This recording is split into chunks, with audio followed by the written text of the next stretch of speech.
Hi everyone, and welcome to this month's Lounge and Hunger Hangout.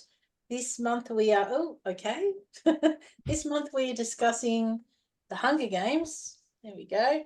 Not the Hunger Games, a Hunger Games prequel, The Ballad of Songbirds and Snakes by Suzanne Collins.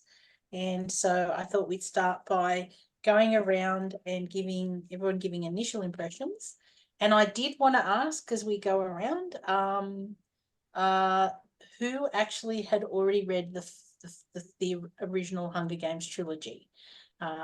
So just randomly from my screen, Elizabeth. Sure, yeah. I did not make it all the way through so far. I'm about three-quarters of the way through, but like with a book like this, being a prequel, it's not like you can really spoil the ending. So I figured it was fine to come anyway. Um, I have read the original trilogy, but it's been quite a long time. And I don't know whether I've read it since the movies came out. It's been that long. So memory's a little sketchy, but I felt like I retained enough of the details that I could, access the prequel fine. Um, yeah, it took me a little bit to get into. It and As I think people have said elsewhere, it's a curious choice for like a prequel character. Although like does kind of tie into like showing the world building and how that develops, like the history, I suppose. So it's interesting in that sense. Um, yeah. But I find its like a view of people very bleak. So, Thank you. Matt, what were your thoughts? Oh, and had you read the original Hmm. three? Excuse me. Yeah, so I watched the first movie first, then I think I ended up reading the three books in between that and the second movie. So I started with the movies, went to the books, and then returned to the movies. So the movies are still what I think of in my head when I think Hunger Games rather than anything from the book. I think I had that kind of set for me by seeing the movie first. Um, Generally, this was I enjoyed it primarily as a um, visit back in time to Panem and kind of seeing how it got kind of from where it was to where it is in the Hunger Games by the time of the 75th annual Hunger Games. Um, I will say the only thing that I think bothered me from the world building was possibly that I can't see this lasting for 85 years before people crack the shits and rebel again. That seems a long time to send your kids to die. But otherwise, I can see where they've sort of taken the concept and going through.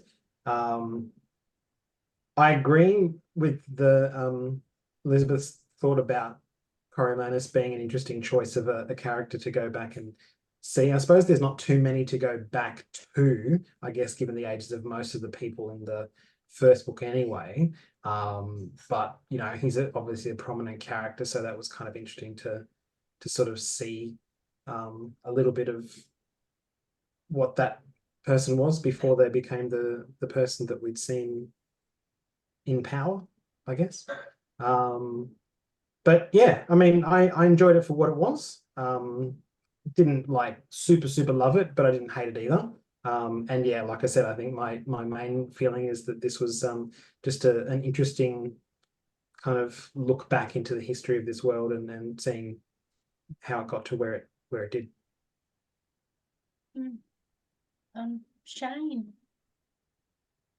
Hey, yeah. I read this one and I have read the original uh Hunger Games trilogy before watching the movie. Alyssa and I actually read that out loud to each other on a drive up from Melbourne. The person who was in the passenger seat was reading through the book. That was very fun and possibly helped me be fond of the series. It was nice. I was surprised how nice it was coming back to the world of the books and to Panem, and finding some of the Hunger Games stuff more believable than I did in the books in the original series, where it just felt like, wow, this is a dystopia where things just happen for dystopia reasons, and that's an awful lot to invest in being mean. And I could sort of at least see a path where things come together in this one. And I liked some of its comments on not necessarily power, but this particular manifestation of power and what this character was doing. I expected not to like reading the villain, not because I don't want to have to sympathize with the villain necessarily, but it's either you're going to paint as nice somebody who's not, or I'm going to read somebody I don't enjoy being in the head of. I found it really artful the way Collins painted Snow's paranoia and his thought processes, and as he worked through things, that was quite interesting. It's my impression. Alyssa. Yeah. Yes, I read the Hunger Games trilogy. As Shane said, we started it on a long drive, which was really fun. We saw the movies, and I liked this prequel. I didn't know what to expect, and it's interesting because she was very artful, and the young Snow easily grows into the older Snow. It's not a big jump. It's not a huge leap. And we actually also watched the movie this week in three sets. So that's a little bit confusing because there's about 92% overlap, but then there's these little bits of gaps. So I think I'm gonna have to be careful. And yeah, I think the books were better all around, just in terms of what she was able to convey about people's inner states and their thoughts. Yeah, that's about it. Apparently she was involved in the writings of the screenplays. So Oh yeah, and she was also the executive producer. So yeah, so I think that it was close to her vision, or close enough to her vision. Yeah. It was well done. Chris. So I read the original trilogy, roughly in the same pattern as Matt. Saw the first movie and read all three books. Watched the second and nearly didn't watch the third. They split the third into two, didn't they? They did, Yeah. and we didn't see the third in the cinema. And even after watching the first half of it, I nearly stopped watching it completely. So yeah, coming back to the world was interesting. So yeah, like many, I'm not a fan of writing from Coriolanus's perspective. That was really not my thing. So yeah, I'm very much on the fence. There are aspects of the book I liked, aspects of the book I didn't.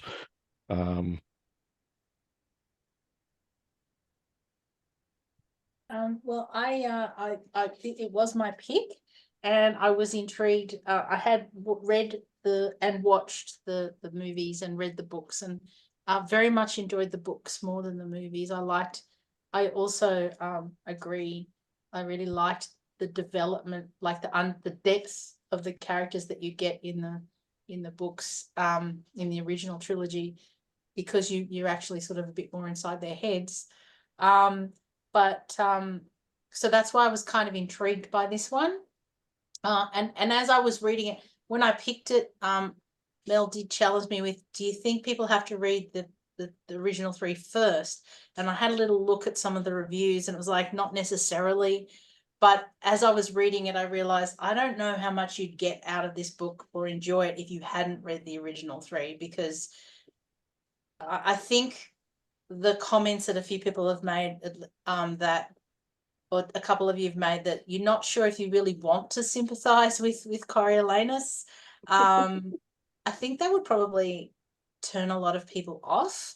if they hadn't read the original trilogy. They'd just be like, I mean, it is obviously a dystopia. Like, if you don't like dystopias, you're not going to want to read it. But I actually did appreciate the development of Coriolanus' character and the whole, how much of it is, and I think probably other people have comments on this, how much of it is who he is, how much is it the world that he's been raised in and the pressures on him, and how much is it who he is intrinsically. And that's something that I definitely wanted to throw the discussion for that. To finish just in my intro bit, I did rather enjoy it, but it wasn't always an easy read. Yeah. Yeah. So yeah, I don't know if people feel like discussing that about the whole, how much is who he is intrinsically, versus because I think that's obviously a big part of it, or how much is he's being shaped by, his family, his society, that kind of thing. Yeah, that was kind of the thing that I enjoyed most about reading his character.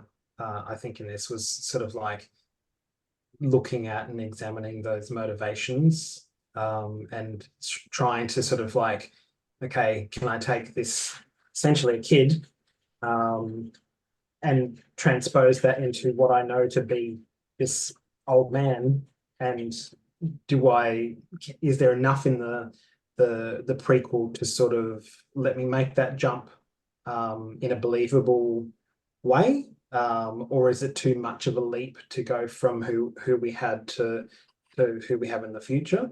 And I think I would have liked a little bit more of that in the end. I think it kind of, for me, left him a little too early in that journey. I would have liked to see, just from the perspective of seeing that character's through line, to see a little bit more of him progressing down that path than I think we got here.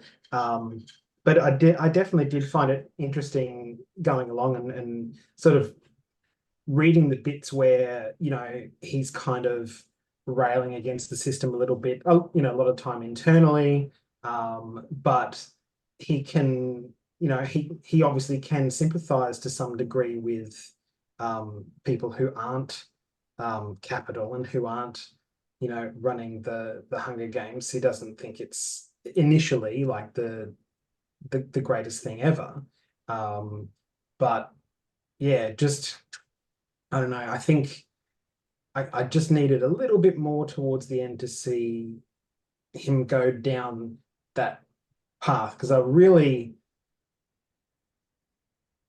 didn't see him as sympathetic, but I could see the seeds of who that person in the future might be.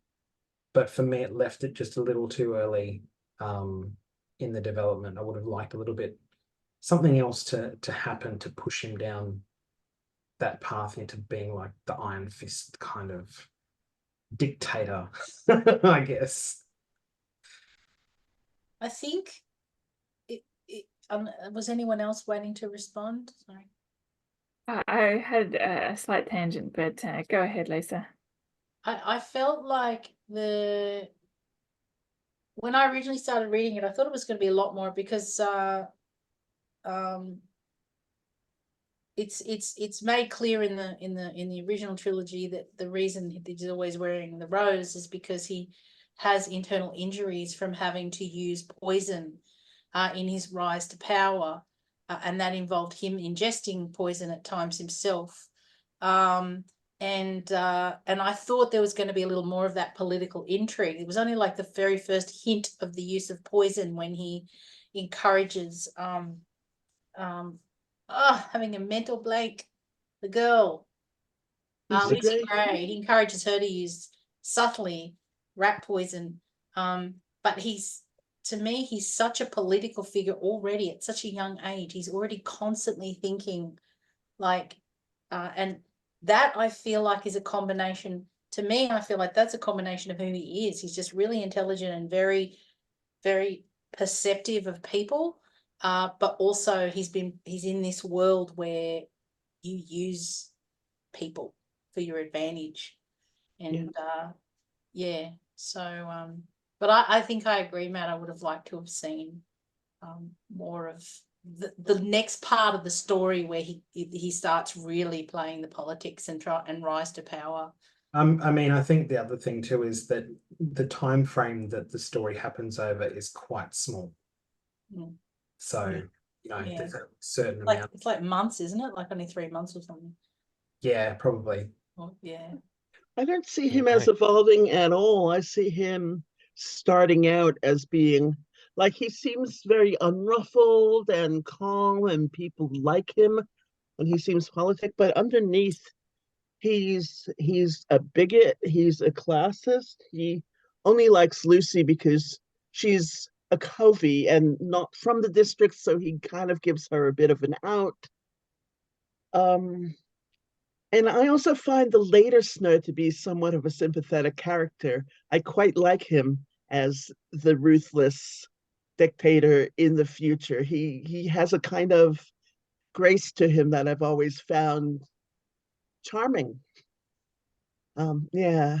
So I kind of see him as a continuum. I don't see any big thing that would have been necessary to change his trajectory to that, ruthless future villain.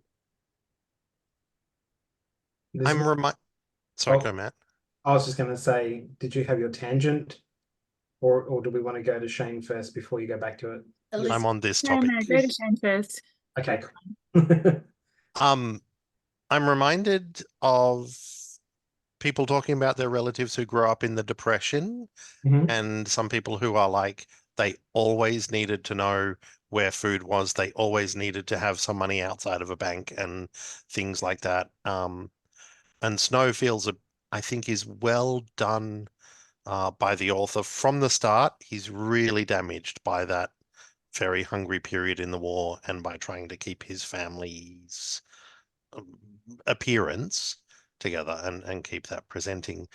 And it's a bit human and sympathetic with his cousin at the start, like them working together and looking after each other, and being able to celebrate. But that stays in all the way through. And I think call it logic from Dr. Gall does a lot of work Mhm. in excusing the behavior for him, because she convinced herself and he's delighted to be convinced that, well, this is just the reality. This is every day.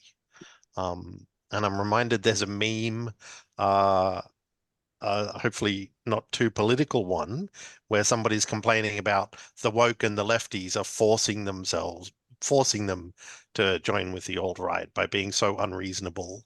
And the person in the meme starts out fairly regularly presenting person and then shaves their head and is getting a tattoo, a Nazi tattoo and things, and being like, why are you forcing me to do this? You're so mean. And Snow in the book, yeah, that like, oh, yes, we need control because without control, it will all be just horror and chaos and terrible. It's clearly not supported by the book, but it does a lot of work in justifying him for 60 years, apparently. Mm. Mm. Yeah, Elizabeth, you have... Yeah, okay. So a couple of thoughts. One is that like they do a good job of showing like the kind of Hunger Games that Snow's going through already. And part of that is like his like the way that he thinks. But like and then the other part of it is like the circumstances that he's in, like the deprivation that he's had and that sort of thing, where it has been like every person for themselves just about. So yeah, so in that sense, the author handles it very cleverly in showing like this is just the Hunger Games is just like a more theatrical, more exaggerated version of these other circumstances. But the side note that I was going down was that was to Matt's comment about seeing more of his trajectory. And I can't speak directly to that because I haven't finished the story yet. But like I at where I'm at is like I'm feeling like I can see his point, but it's quite a chunky book. And I feel like maybe it could have been trimmed down some.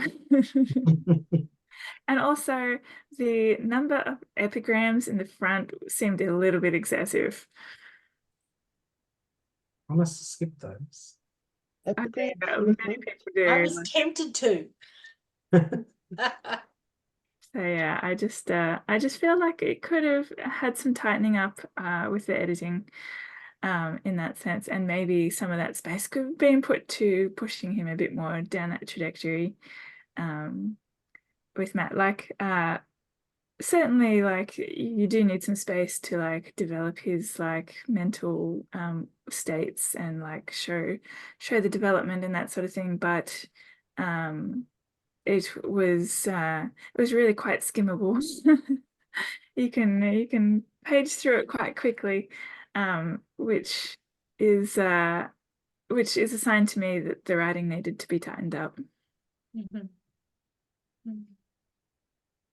It was interesting watching the movie and seeing where they had made changes and squished things together or left bits out, and thinking, yeah, seeing some of them and going, yeah, that works quite well. That was a perfectly good place to trim like half a scene and stuff. Yeah, Would you recommend watching the movie? it was good. Not instead of the book, but as long as the book, yeah, it was good. Yeah, particularly like that it's not going to ruin the book. Yeah. Right. Yeah. Okay. Chris, did you have I was going to ask you if you had a similar sort of thought to Shane, and I mean even Elizabeth said books about villains a bit. I think Elizabeth it's yeah. Anyway, that you'd said about the whole am I supposed to sympathize with this character or not? What were your thoughts on that, having now finished it? If you had any. Yeah, it doesn't help that there's a bunch of character traits that Coriolanus shows very early, which I just don't like. So it became very hard to follow and want to follow him. And for me, the book was held up actually largely by the other characters, you know, as well as the events. Like there's enough meat outside of Coriolanus, fortunately, to make it a reasonable read. Mm. And in that sense, Serginus is a good addition because he's like a much more sympathetic, someone that people can like, whereas Coriolanus not so much, at least where I'm up to. So like I'm sure there will be all manner of twists and turns before the end because I've still got about a quarter of the book to go, but we'll see. The other thing I noticed when I got to the end and they had like, you know, if you haven't read the Hunger Games, here's, you know, the first couple of chapters from the Hunger Games. They were first person from Katniss's perspective, and this one was written in third person. So I thought that was an interesting. Close third person though. Sorry? It was a close third person. Yes. So, but you weren't, you know, literally in his head for it. So that was kind of, I wonder if that was a deliberate choice there to change the viewpoint there, not to be like you do get to hear his thoughts, but yeah, because I feel like, I mean, writing in first person is a popular choice for young adult series. I feel like maybe they're positioning this less in that, if that makes sense. Like, people What's who were the young adults when they read the original trilogy. yeah. what's the advantage of putting it in close third person, or what's to your knowledge and experience, like how does that? Well, I actually think that moving to a close third person for Coriolanus's perspective is a smart move because you don't want to be as close as first person with a character who's is unlikable as he is. the moving to third gives you a little bit of distance, even if it's not a lot. So I think that was a smart move in that respect. And also it was interesting too, because like I noticed too that there's no framing device for this story. It's not like, or at least there wasn't in the beginning. I'm not sure if there is at the end, but it's not like him sitting down to tell his story of like how the Hunger Games developed into what it is now, or like the trajectory of his career or whatever it is. There was nothing of that, which kind of surprised me a little bit. Like obviously not for the overall arc of the Hunger Games, but you could have like backed it off from the ending just a little bit, I guess, and then had him like, I don't know, yeah. Penning his memoir or something. Yeah, whatever. Something like that. But yeah, but there's nothing like that. It's just a bold straight up like prequel, like yeah. So I thought that was interesting too. And kind of ties in with the close third, I suppose. If you were going like a first person, then you might want a framing device like that.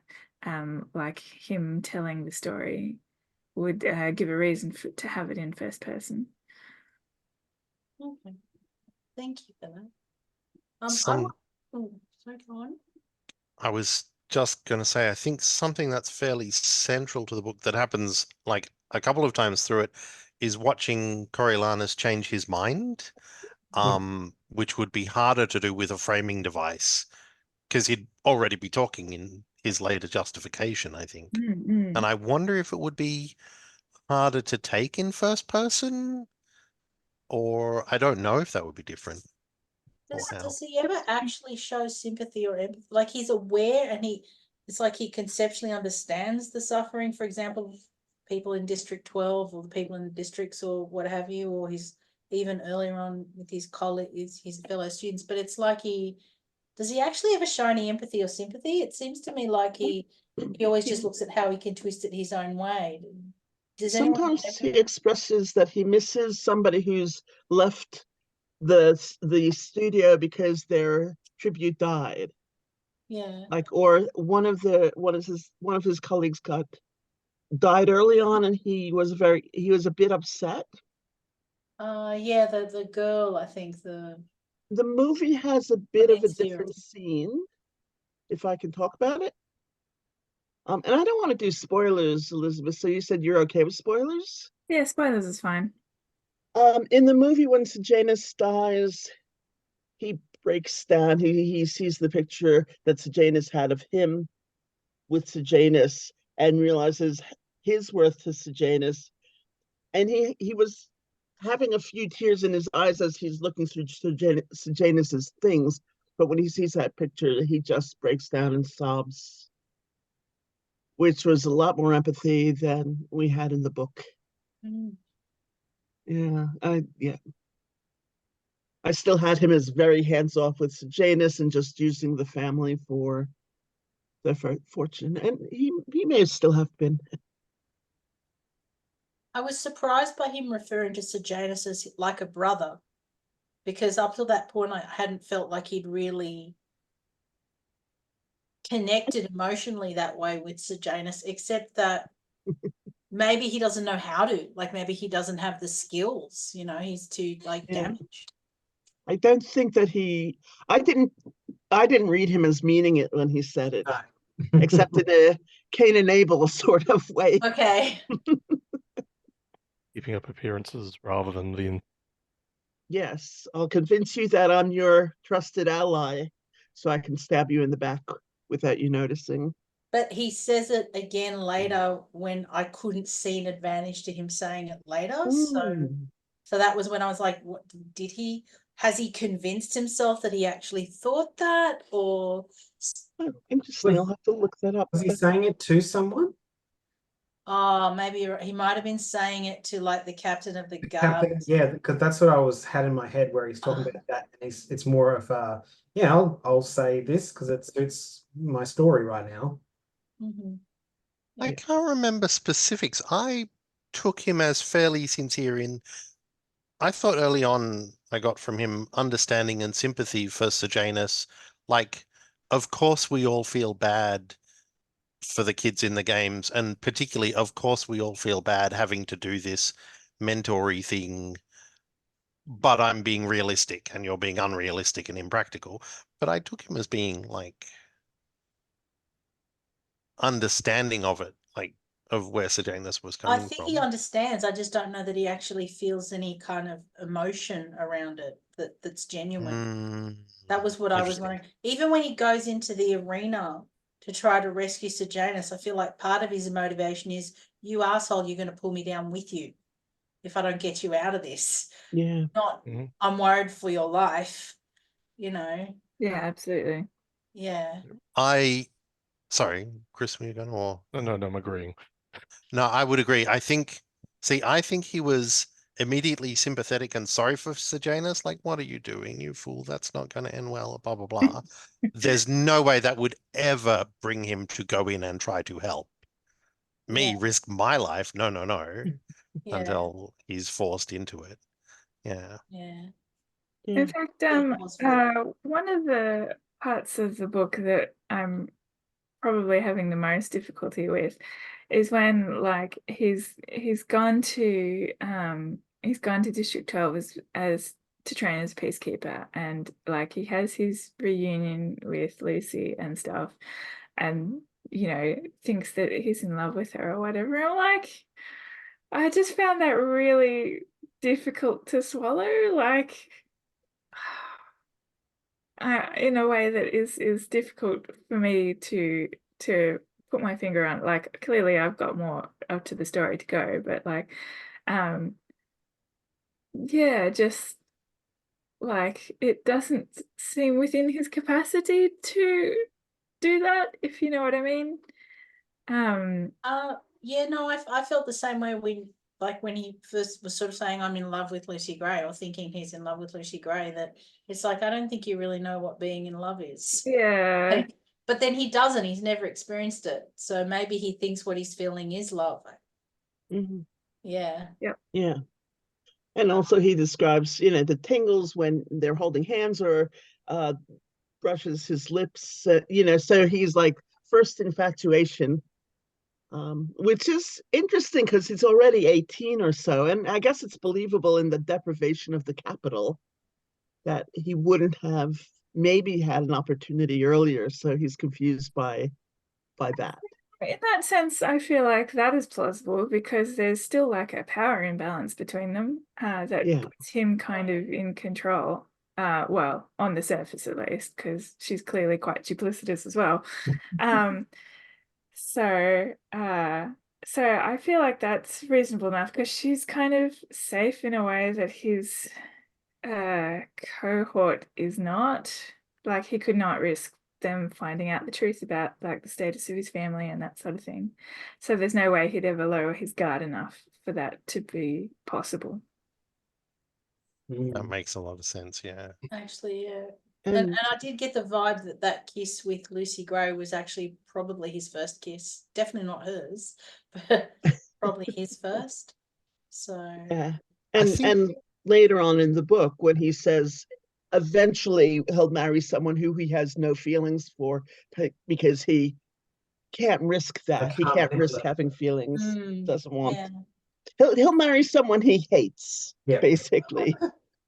Eventually. And I'm sure he does. Gross. Yeah, I think did Elizabeth's he have point, that yeah, in the- about like not letting down his guard, not being able to let down his guard. Sorry, I just talked over you. I was just wondering, like, how that bears out in the Hunger Games. Does he actually get married? Because I don't remember him having like a family of any sort. He's It's quite been a old long- by then. He was like, He's he would like have in his been 78. Yeah. Yeah, No, older, I 78 and think. 60 years. So he may have, 65 years later, so he's actually early 80s in the start of the Hunger Games. I think the first Hunger Games is year 10. And And then although in the book one with it Katniss is sounded more like 75, I four. think. What's that? is 75. The first one with Katniss is I think 74, I think. or 74th.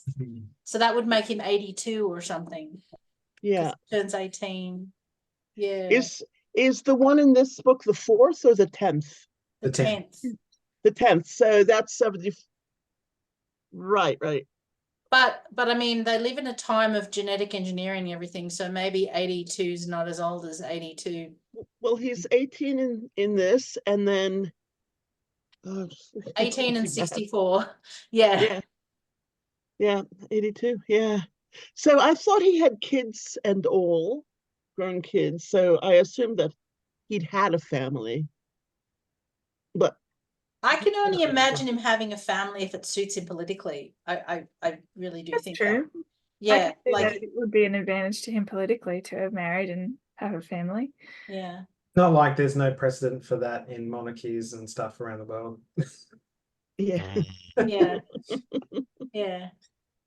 I can't in their dystopia, I'm not even sure in what situation there would be an advantage unless it was to get money. Or control over one. Control, maintain control. Actually, yeah, maybe maintain control over which is it that now is the main munitions district? Is it District 2 or District 1? Because 13 was, and then it was destroyed. Oh. Yeah. Yeah, Yeah. 2, I think. Yeah. Yeah. Where Sejanus is from. That's- Which is the Janus's family. Yeah. Yeah. I did want to, unless anyone else had anything else to bring up that I'd missed. I did want to bring up Sejanus's character. I'm like, I don't know that he's real. I mean, I get him. I like him. I got him. yeah, he's so lost, poor thing, and he's definitely. When they say he's not capital, I'm like, if you mean by capital he's not ruthless and conniving and heartless, yeah, no, he's not. Mhm.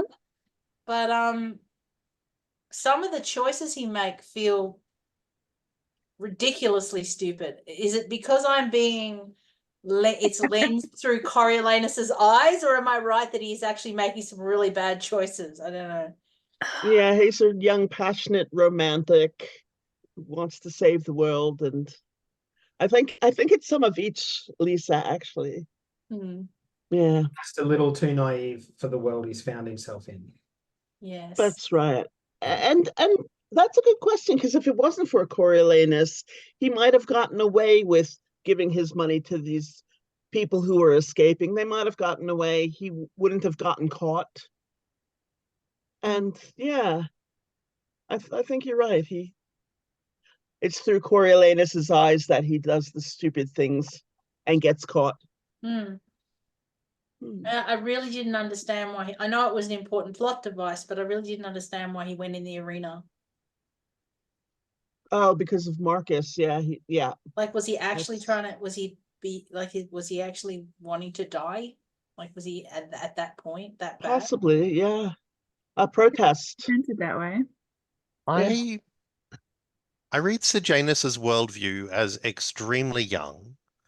And he thinks of the influences in his life are permanent, I think. Like he's the smart play that Corio keeps not quite saying but trying to imply to him is you're going to inherit incredible amounts of money. I could rebuild this entire society with your money. Just wait for a few pages. I will. So he like Sejanus could be when I inherit, this is all going to get better. But he thinks his dad is eternal and this situation is eternal and the class he's in. Like, I think it's a very early teen mindset. This is an injustice.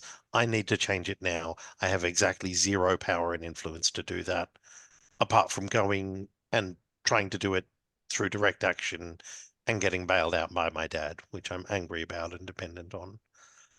It reminds me of like the Buddhist monks who protest the war by setting themselves on fire. It's just that much of a self-annihilation that you want, and what convinces him out of that is like, they've turned the cameras off. This won't make a difference. You need to leave. Oh. I'd forgotten that. Yeah, okay. Yeah. Yeah. They'll just say you died of flu. Yeah. Yeah. Mm. So yes, Yeah, he I was. know people who have tied themselves up into knots over ethical issues in a similar fashion. So I feel like he's still a well-observed character. Yeah.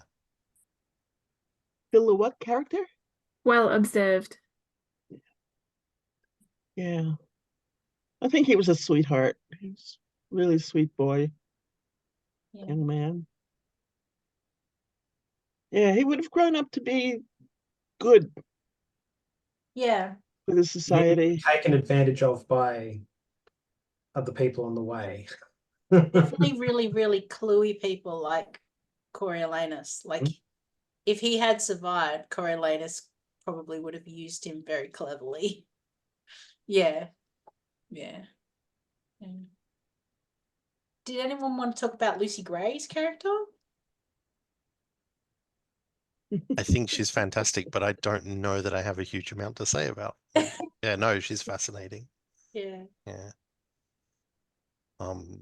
One of my favorite things about Lucy is Oh, hey, and Billy. hey Billy. Oh no. Hey, Billy. Um, Billy, that's Shane there. No, not interesting. I can hear him. Hey, look at Shane. One of my favorite things that Lucy Gray says is, I need you to act like I can win or believe I can win.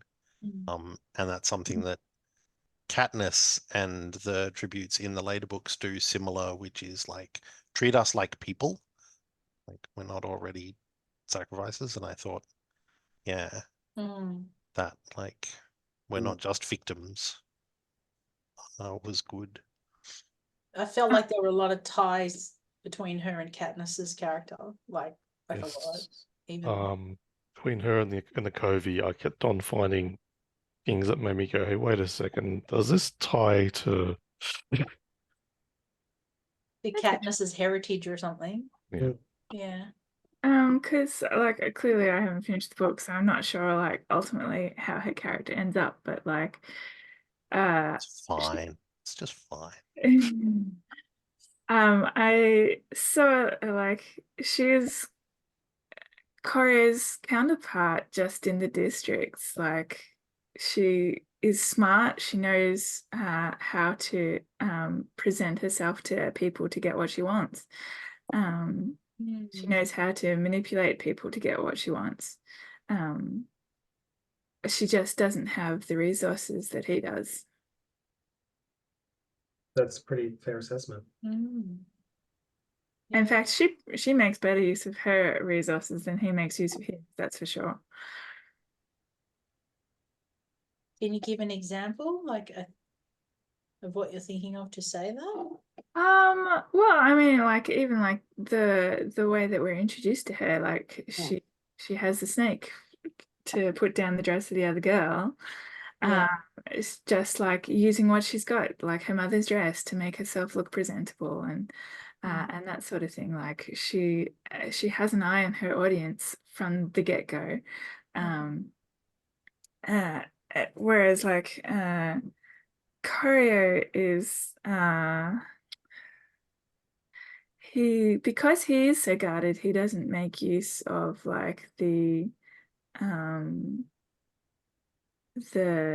adults that are around him particularly. Like he's got his like teacher or mentor or whoever she is. Clearly the Hunger Games designer has like a soft spot for him and like thinks that how he thinks is valuable. And to be fair, like yeah, she's a loose cannon and unpredictable, probably difficult to manipulate. But I think that like there's still a bit of an opportunity there that he didn't leverage. I think a great example of what you're talking about there, Elizabeth, maybe when they're in the zoo and the cameras are on them for the first time, and it's Lucy Gray who says to Koryo, own it. Yeah. And that's where he, like, she knows instantly, whatever situation you're in, figure out how you're going to play it and play it. Mhm. Yeah, that was that in the zoo or was that in the cage? In the cage in the zoo, they got dumped out of the truck Yeah, into the zoo cage, and that's right. And it was like, I loved that moment because I'm like, oh, she is strong. She has a lot of power. Like, yeah. And it felt like because she knew that if she were in that situation, she would be able to play that crowd of people who want to kill her. Yeah. Yeah, she's used to making an audience feel a certain way, Yeah. but he's not. Yeah. So this No, is he is. He's just not. sorry, not the same way. Yeah. Yeah. Yeah. Like he is absolutely used to playing the Capital crowd. Like Yeah. he Yes. knows what to say. Like with in the beginning when they're come for their assignments as mentors, and he's got like the shirt that his cousin has made for him. He knows what to say about that shirt according to like who he's speaking to. Mm. So he knows how to play them. Hmm. Yeah, when you dump him in a monkey cage and full of, like people down, that's a bit of a different More situation. situational, yeah. Even there's even mentioning of him adjusting his facial expression and his posture and everything, like knowing, yeah, exactly how he needs to present to the Capital crowd. Yeah. But yeah, I found the two of them like quite well matched in some respects. They make a great team. It's Yeah. I do wonder how this might have gone had it switched perspectives between the two characters as well, and told more of her story along the way. And obviously that's not how it was. It was meant to tell Coria's story, but that could have made an interesting, not juxtaposition, that's not the right word, but just sort of seeing things through both perspectives and seeing where they kind of viewed things very similarly and where they might have differed. Yeah. Been interesting thing to see. Maybe we'll get Ballad of Songbirds and Snakes 0.5 or something. Yeah. Very bad edition. Yeah. Well, I do feel like it has been left. There's still a lot of scope for other stories from that world, or even from Lucy Gray, or from Coriolanus, or even from District 13. I would love to read a District 13 story. What And happened during those yeah, 65 years? what have they been doing? Like, Yeah. Although what's I life worry like? it would read a lot like the Silo trilogy. Yeah. Well, we're stuck down here for a while until we decide that it's time. Yeah. We need to live underground for some time now. How are we going to make a society that doesn't turn into another dystopia? Yes. Maybe it does. I have a tangent. I found it really, really interesting how the districts map to the United States or North America. They keep saying North America, so that would include Canada. Well, it's interesting Doesn't because sometimes they talk about the area to the north, Yeah, which may or may not be what yeah. was. And yeah, no, it was interesting because the was it the Cove? Yeah. Talk about it, and Coria's like, "Oh, bless your hearts, that doesn't really exist." I'm like, "Hi, Canada. Yeah, we see you there." Have you finished making your point, Alyssa, or Sorry, go ahead. Oh, that's it in general. Yeah. It's just a really curiosity yeah, what's thing going for on in me. Australia during all this, and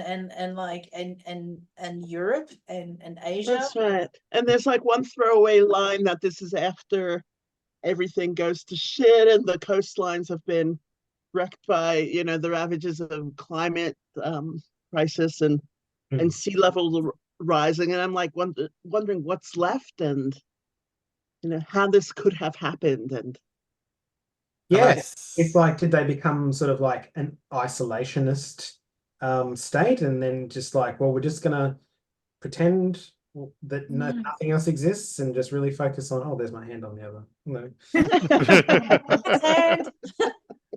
or are there, sort of like relations with other nations that still exist, but they're all done very covertly Mm. because it's in the interests of the governing power to just say, hey, it's just us, everyone. It does feel incredibly isolationist, even in this early stage, and certainly in the actual trilogy, there's no mention of any people outside the 13 districts and Panem, the capital. Like, so I don't know where all the humans have gone, but I didn't realize, like, it was I felt like it was quite late in the original trilogy where I actually realized that it was sort of Earth future, as opposed to alternate.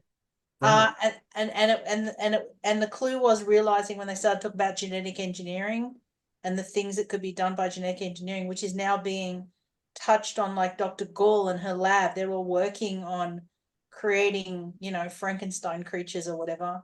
And I'm like, yeah. And so it's like, that was the clue to me, like, oh, I think they're suggesting that we're actually in the future, Yeah. in a future, because certainly genetic engineering can't do that stuff now. Right. Yeah. But there's no real, because like it is a post-apocalyptic, you can't really tell because like District 12, you've got coal mining, you've got humid climate, but also freezes in the winter. Mm. Appalachia, Appalachia? absolutely. Yeah. Scalding summers. In very muggy kind of way, yeah. Ugh. Oh, okay. Sounds unpleasant. Where is Appalachia? A bit inland, like West Virginia down to Tennessee and up to Pennsylvania. So like that whole Okay. the Appalachian Mountains is maybe 100 or a couple hundred miles. I'm still thinking in miles as an American. A couple hundred kilometers inland, and kind of goes up the whole coast and goes as far north as New England. Even like the Berkshire Mountains are part of that whole chain. That would be East Coast, not West, right? Yeah, East Coast. Yeah. So a couple hundred K inland. Was there a line in this book I'm half remembering about what the train journey going through endless burned out ruined cities? Yes. Yes. Yeah. And that's an interesting thing too. Like there's still ruins of pre-Panem civilization around. But people seem to avoid it. And I don't know if that's because, is it like a waste nuclear type situation where you don't go there because you don't want to get killed by radiation, or is it sort of just Zombies. zombies? Exactly, has it got a Walking Dead thing going on? Games needs zombies. But or is it sort of like a thing that the government sort of said, you don't go and visit these for bad reasons, but actually like there'd be a whole lot of, what would essentially be quite advanced technology for where most of the people in this civilization are. Maybe it's usable, maybe it's not, I don't know. But it's that kind of thing of like, what might you find in there that might change your view of your current situation and things like that, like how much you're being told and how much are you being is being held back. But yeah, they don't really visit him. How small has the population shrunk? Yeah, what's left? It's curious. I find it interesting. I did look something up about that the other day, and I don't think there's an actual sort of like in-universe reference to it. But I think there was like two different ideas about how many people were left in all of Panem. And I think kind of based on comments that the author had made and some other bits about population centers in the books. But I think one of them was saying it could have been as low as like 14 or 15 million people, like quite low for the amount of space. But then if everyone is clustered, even though the districts might be large themselves, it sounds like the population centers are quite clustered, so you might not have a lot of distribution of people through those districts. Yeah. Yeah. One of the numbers I know about North America is that there were about 15 million people north of the Rio Grande when Columbus landed. Oh. Before the pandemics that hit them, the smallpox wiped out a huge amount of the native population. So even if there was like 4 times that, like 60 million spread out in big population, 12 districts, that's kind of believable. They just seem so small, you're there in the Hunger Games and the district seems like 1,000 people, and it's got to be a lot more than that, because well, I did what you did. Like when I finished the book and it gave me the next couple of chapters of Hunger Games, I started reading again, and they're talking about how you get a lot for your first year, and then 2 lots the next year, and 3 lots, and you can buy them and get extra food. So by the time you're there, someone like Gail had 74 lots in that year, but he was just one. The chances were still going to be so small because there were so many thousands of people. So it gives a different impression, like even though in the movie the little gathering of people have maybe 1,200 or so, you can still see there might be a couple million people of teenager years who'd be in Across the entire Pan Am. Yeah. Well, yeah, there's a clue also in the Hunger Games trilogy towards the end with when District 12 gets destroyed. And she goes to the ruins and sees the bodies, and I think the phrase was thousands. Right. So, and talking about 1,000 people were trying to flee over there, and so it's like, yeah, so there's clearly like, I don't know, 10,000 or like in the tens of thousands maybe per district, assuming they're all approximately equal in size. I don't know if they are, but well, yeah, or even a million people is 1,000 per district, you think? Oh yeah, maybe. Yeah. Yeah.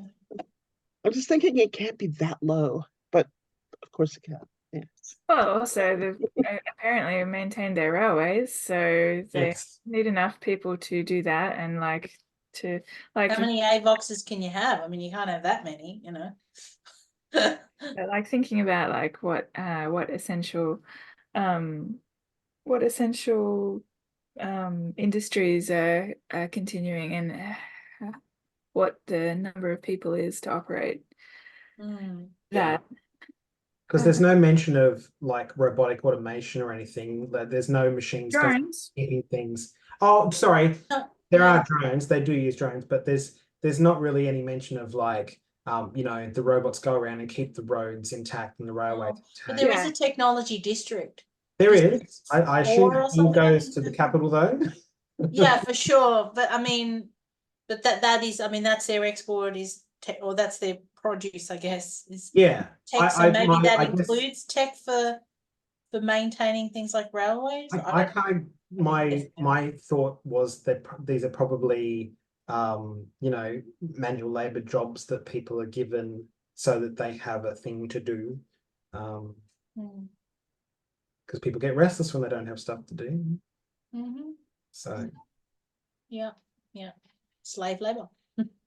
Yep. Not condoning it, but noting merely. The juxtaposition of the train ride, the train ride that those tributes had been through, sacrifices, I think might be a better word. Hey Billy, compared to the train ride that Katniss and Peter went on. Yeah. Huge, like just chalk and cheese, yeah, and how much that had changed the way that they view the tributes. They're still sacrifices, but they're like trophies rather than condemned to die. Yeah.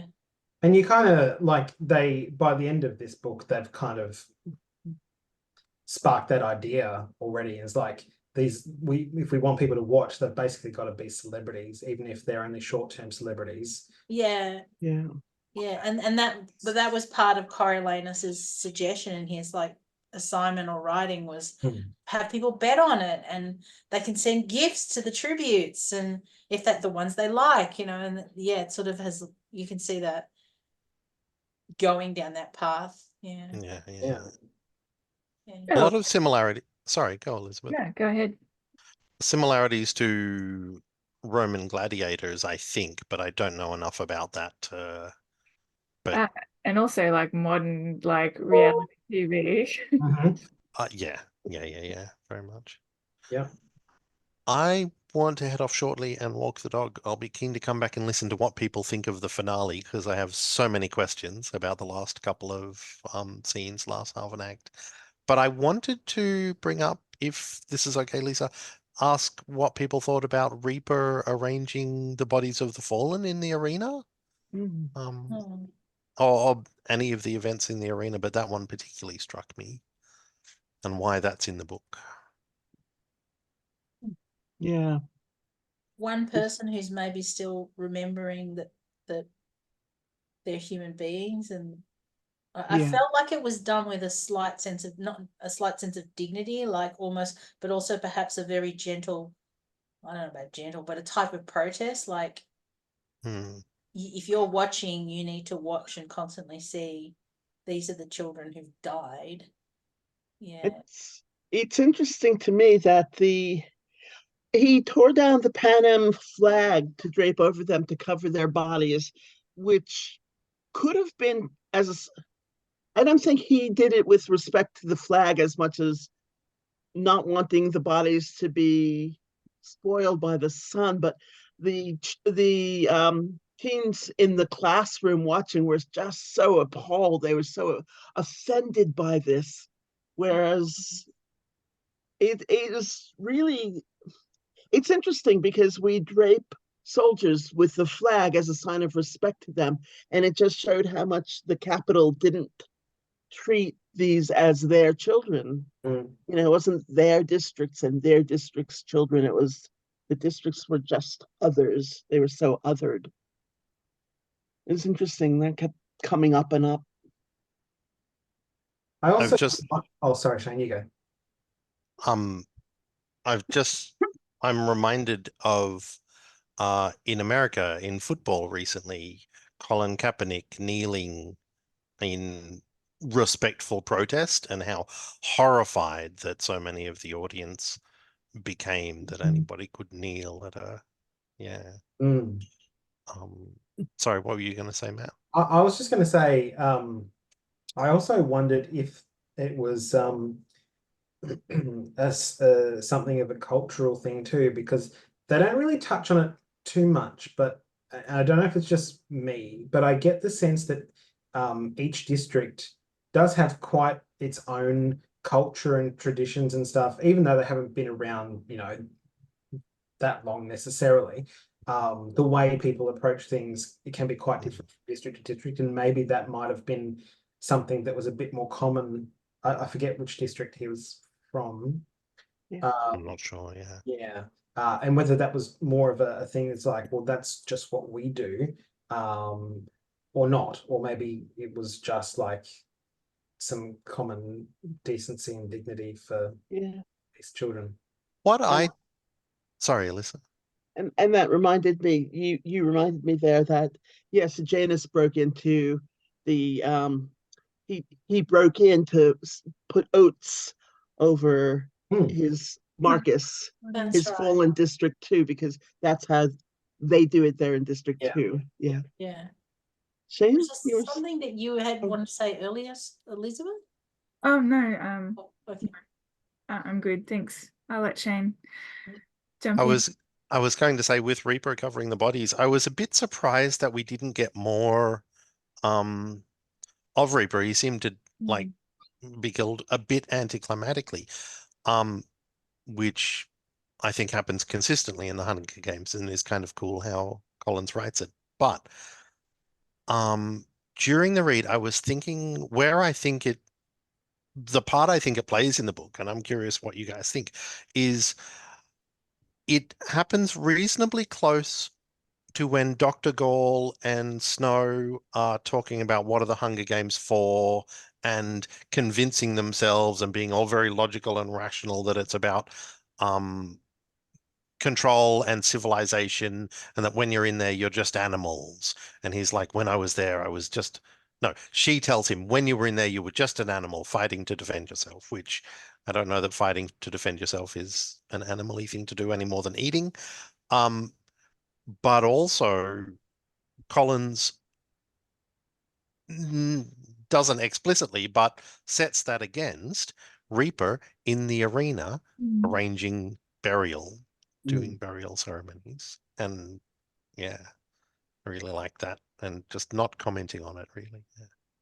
It also helped that Reaper was fairly large, older, built, buff, and was less in danger.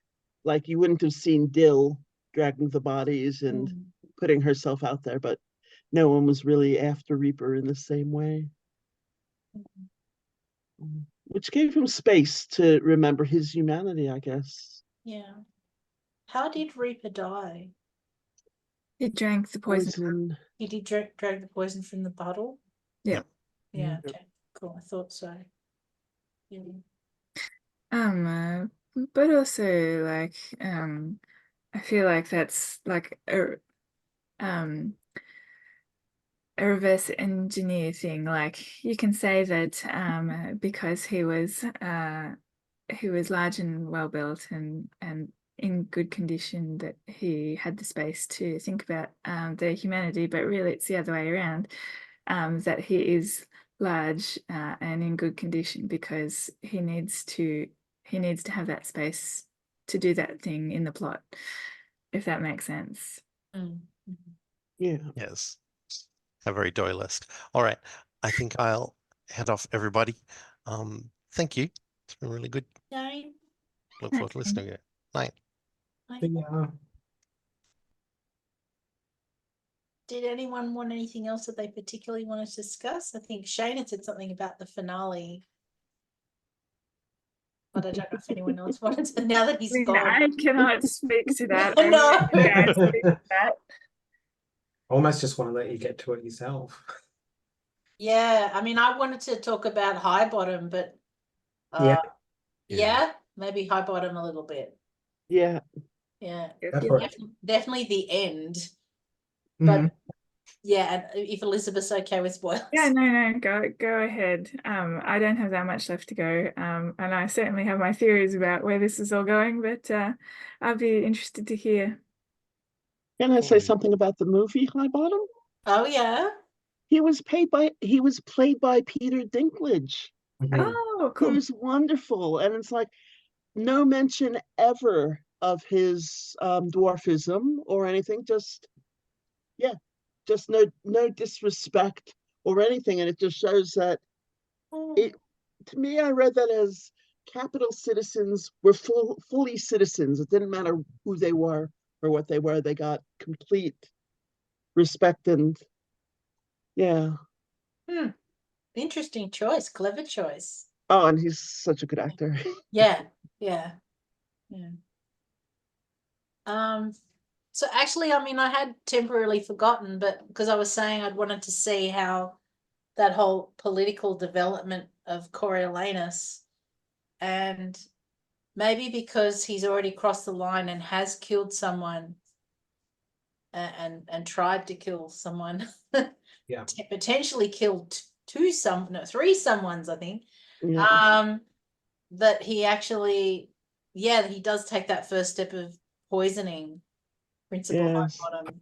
I think it's more not just that he's done it, but he's done it and he believes he's gotten away with it. He feels the immunity from the incompetence of those around him. So and it's the High Bottom story is so interesting and very tragic. It's like he's credited with the Hunger Games, but he didn't want to be. No. And it was that drove him to Morphling. Yeah, very sad. And it was Coriolanus's dad who did that to him.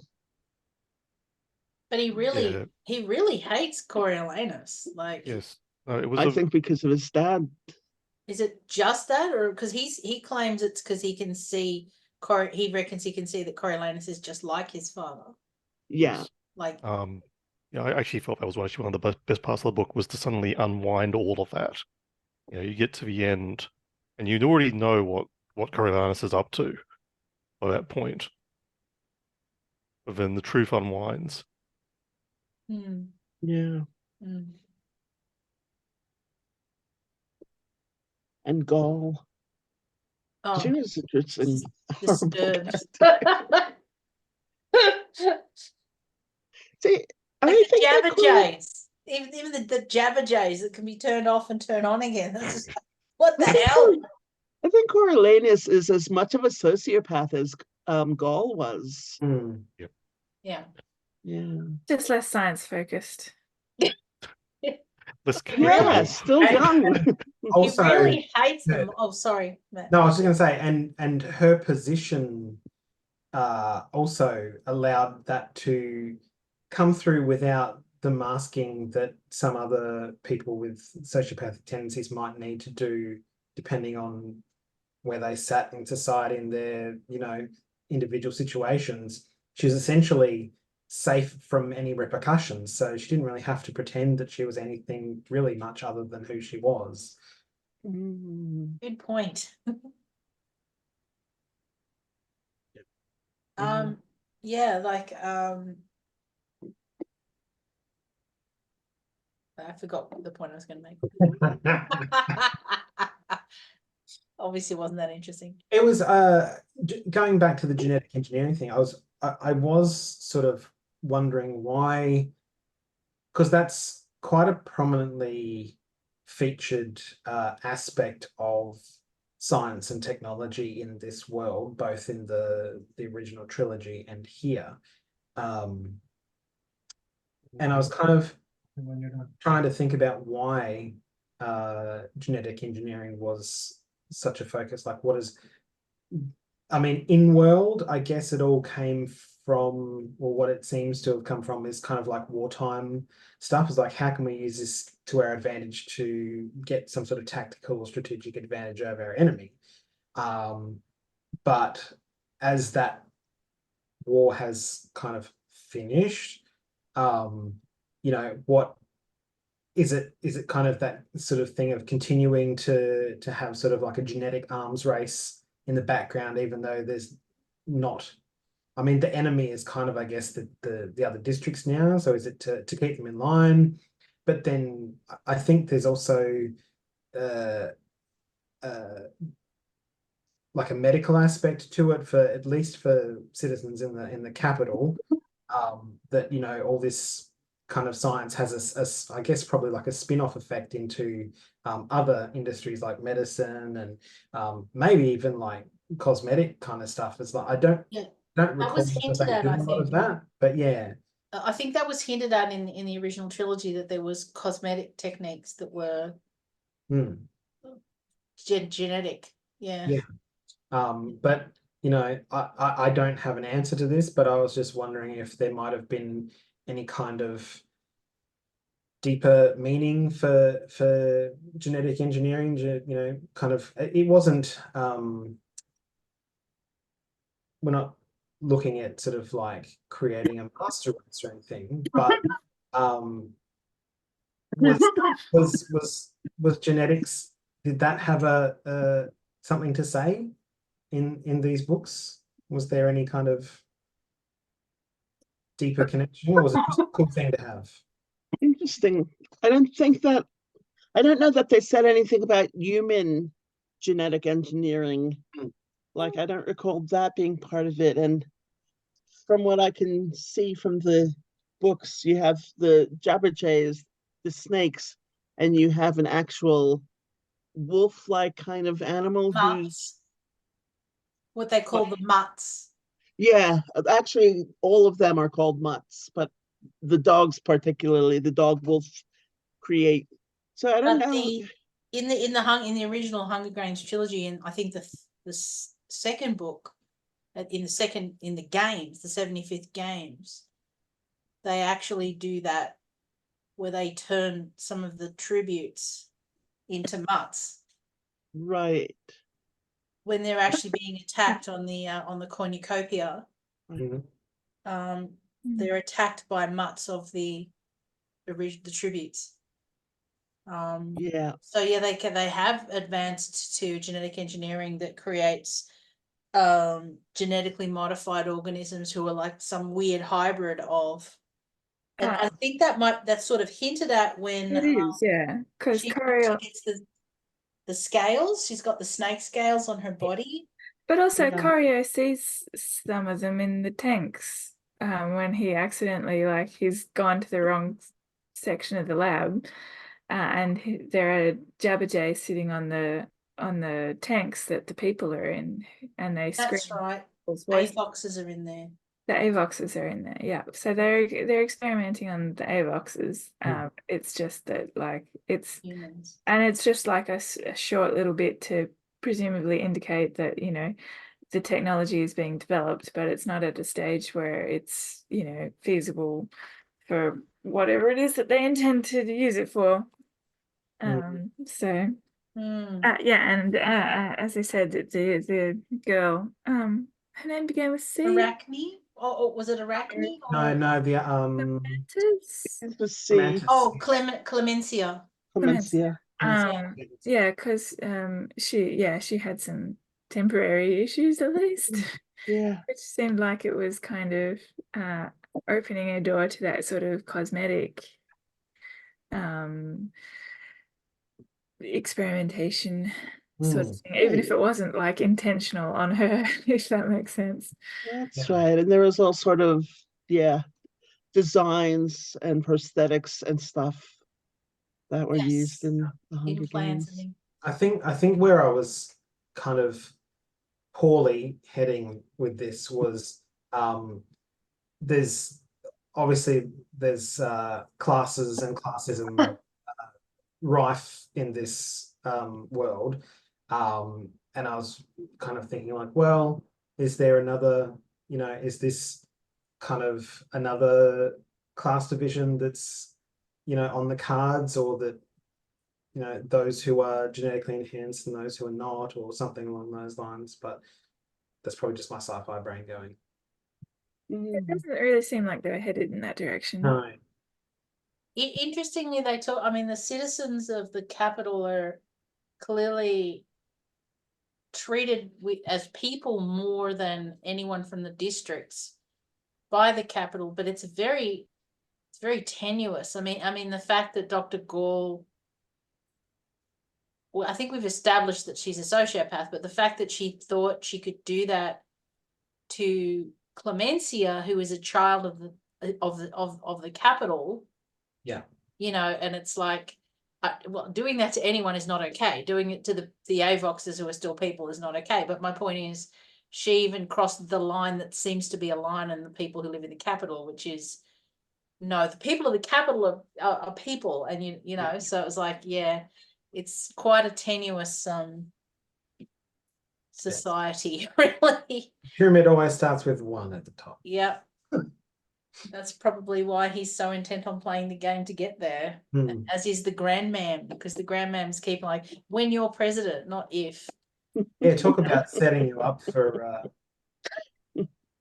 You'll change things when you're president. Yes, I'll have to become president. Yeah. Yeah, snowfalls on top. Yeah, snowfalls on top.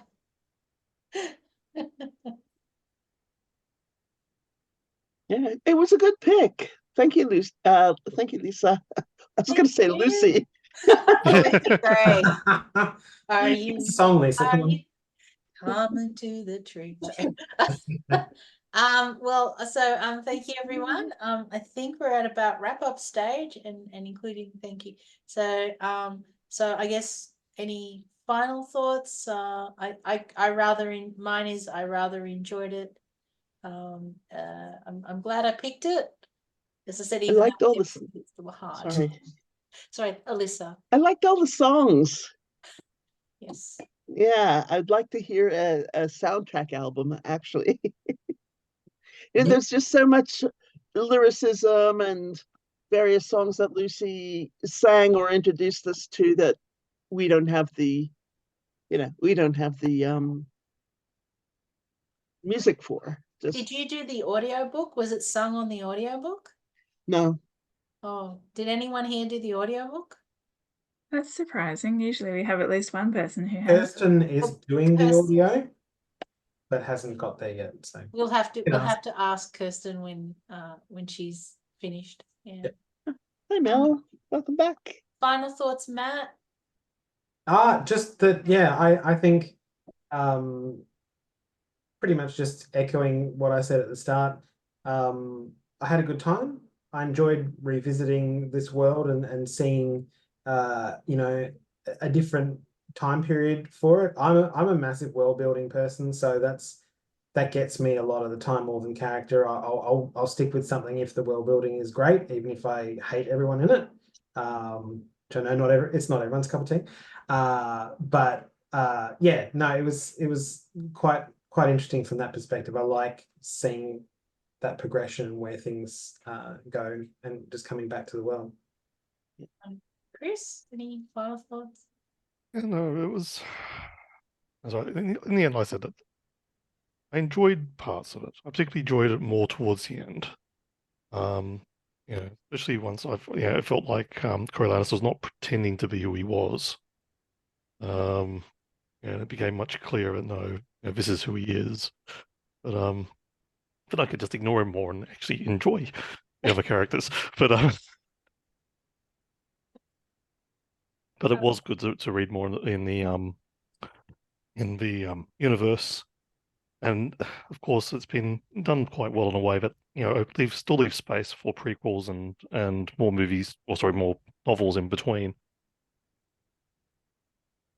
And Elizabeth, who hasn't finished the book yet, but any sort of Yeah. On the whole, I would say I found it interesting, but I'm not sure I'd say I enjoyed it.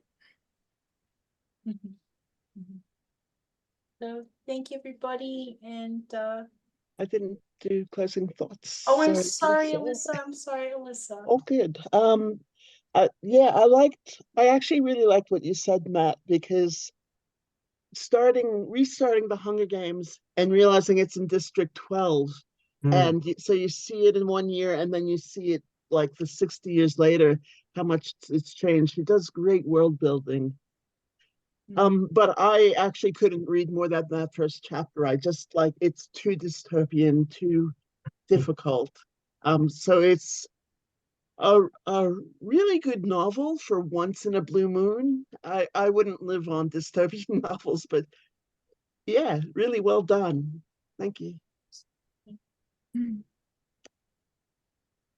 Well, thank you everybody for watching. Next month we are doing Threads That Bind by Kika Hatzopoulou.